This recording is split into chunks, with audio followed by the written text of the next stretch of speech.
That means people in France and Germany and Italy and Greece want the dollar.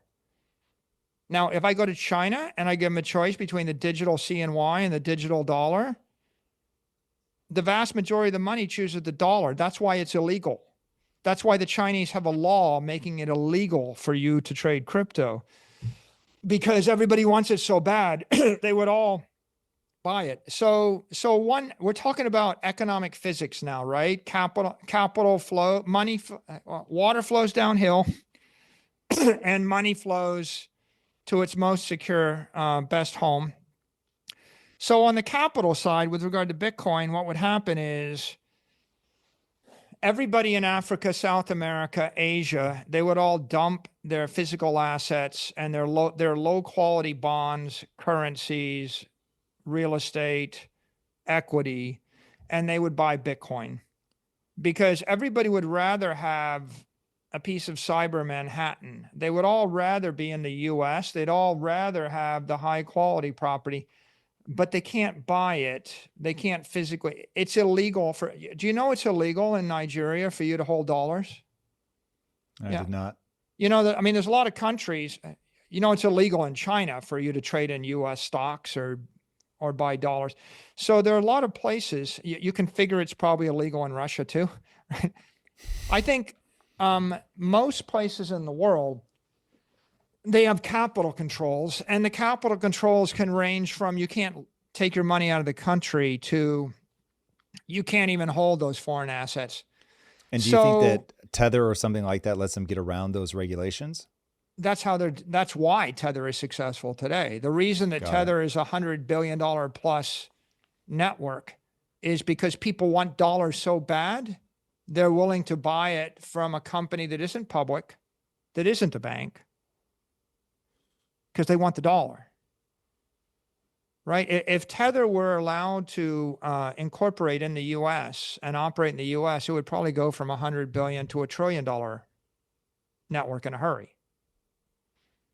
Right? But there'd be competition. Let them compete with Goldman Sachs and JP Morgan and Circle and whoever, and may the better company win. But the point I'm getting at here is the capital from the 20th century is going to flow into the 21st century. People are going to sell gold and they're going to buy digital gold. They're going to sell antiquated real estates and aged apartment buildings and natural gas fields, and they're going to sell soybeans or whatever in Siberia, and they're going to buy 21st century assets. And that means Bitcoin, among other things. And then capital in foreign nations is going to flow toward the West, and capital will flow from the East to the West, and it'll flow from Europe to the US. And the only reason it doesn't is because we don't make it easy for the money to move. And the way to make it easy, embrace Bitcoin, and anybody can buy Bitcoin anywhere on the world. There's 15,000 crypto on-ramps, and you can do it peer-to-peer. So embrace Bitcoin, and that is a capital network that the United States would own and benefit from. And all of the capital from your enemies and all foreign capital and all antiquated capital and all inefficient, thermodynamically unsound capital, it would all flow into the Bitcoin network. And if we issued that digital currency, that stable coin, then all of the world currencies would immediately swap to the dollar for all except for their next 4 weeks of cash flows, because everybody wants the dollar everywhere outside the US. And so this is an example of leading through a digital assets framework, right? And the two most important digital assets in the world are digital currency in the form of the dollar and digital capital in the form of Bitcoin.